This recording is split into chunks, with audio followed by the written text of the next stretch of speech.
সেনাবাহিনী থেকে চাকরিচ্যুত বিভিন্ন পদবীর সেনা সদস্যগণ ও প্রিয় সাংবাদিক বন্ধুগণ, আসসালামু আলাইকুম।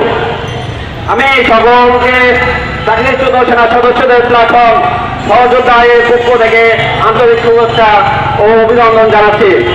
প্রিয় সাংবাদিক বন্ধুগণ, আমি সাবেক সেনা সদস্য মোহাম্মদ বাদল উদ্দিন এবং আমার সাথে উপস্থিত আছেন বিভিন্ন পদবীর চাকরিচ্যুত সাবেক সেনা সদস্যগণ। আমরা দীর্ঘদিন যাবৎ সততা ও নিষ্ঠার সাথে বাংলাদেশ সেনাবাহিনীতে কর্মরত ছিলাম, কিন্তু বিগত সরকারের আমলে বিশেষ করে অবসরপ্রাপ্ত জেনারেল আজিজ আহমেদ সেনাবাহিনী প্রধান থাকা অবস্থায় রাজনৈতিক, পারিবারিক, সামাজিক ও ছোট ছোট বিষয়কে ইস্যু করে একতরফা বিচার ব্যবস্থার মাধ্যমে আমাদেরকে চাকরিচ্যুত করা হয়েছে, বঞ্চিত করা হয়েছে আমাদের প্রাপ্য অবসর ভাতা থেকে, এবং ক্ষমতা অপব্যবহার করে দেওয়া হয়েছে বিভিন্ন মেয়াদের বেসামরিক জেল। এই সকল কারণে সেনা সদস্যদেরকে সামরিকভাবে সাজা দিয়েও চাকরিতে বহাল রাখা সম্ভব হতো।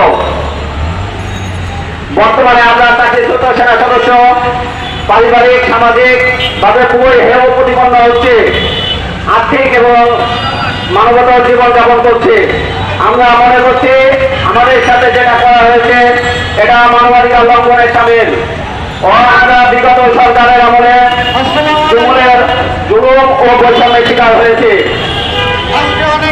সাবেক সেনাপ্রধান জেনারেল আজিজ আহমেদ এর সময়ে শত শত সেনা সদস্যকে চাকরিচ্যুত করা হয়েছে।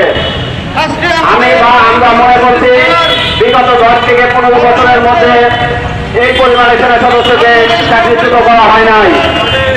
এছাড়াও আরো অনেক নিয়ম রয়েছে বাংলাদেশ সশস্ত্র বাহিনীতে, যে নিয়মের মাধ্যমে আজ শত শত বা চাকরিরত যত সেনা সদস্যরা আছেন সবাই বিভিন্নভাবে নির্যাতিত হচ্ছে। সাংবাদিক ভাই ও বন্ধুগণ, আপনারা ইতিমধ্যে অবগত হয়েছেন আমরা বাংলাদেশ সেনাবাহিনীর সাবেক সদস্য। আমরা দীর্ঘদিন কঠোর পরিশ্রম শেষে শপথ গ্রহণের মাধ্যমে বাংলাদেশ সেনাবাহিনীতে যোগদান করি। আপনারা নিশ্চয় জানেন বাংলাদেশ সেনাবাহিনী অর্থাৎ সশস্ত্র বাহিনী একটি সুশৃঙ্খল বাহিনী, অন্যতম বাহিনী থেকে সম্পূর্ণ আলাদা।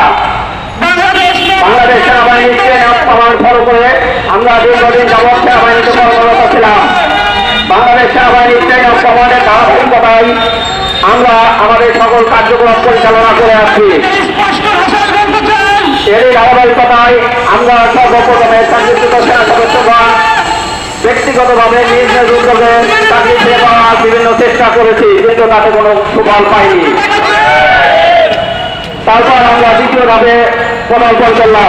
দ্বিতীয় ধাপে আমরা বিগত 27/8/2024 তারিখে মহামান্য রাষ্ট্রপতি থেকে শুরু করে সেনাবাহিনী প্রধান পর্যন্ত বিভিন্ন